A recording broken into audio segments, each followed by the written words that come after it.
Sir, આપે જણાવ્યું કે કુદરતી રીતે પેઢામાંથી વાંકા ચૂકા દાંત આવવાની શક્યતા છે, પણ વાંકા ચૂકા જે દાંત છે તો એની વાંકા ચૂકા થવાની ક્રિયા વધતી જાય, એને રોકથામ કરવા માટેની સામાન્ય ઈલાજ કઈ? યસ.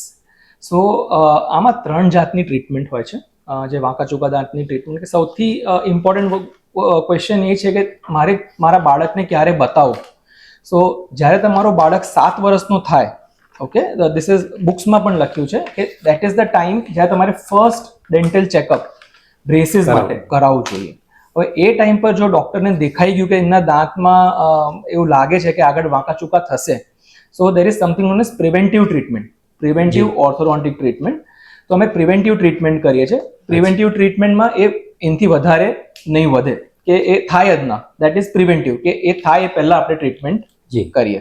સો આઈ થિંક જો તમે એ ટાઈમ પર બાળકને બતાવી દો, સો પ્રિવેન્શન આપણે કરી શકીએ છીએ.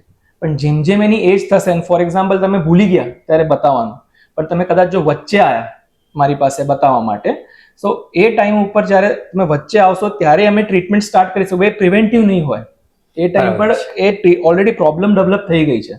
હવે પ્રોબ્લેમ વધી ના જાય એના માટે અમે ટ્રીટમેન્ટ કરીએ છીએ. સો એની ઉંમર જનરલી 9 થી 11 વર્ષની હોય છે.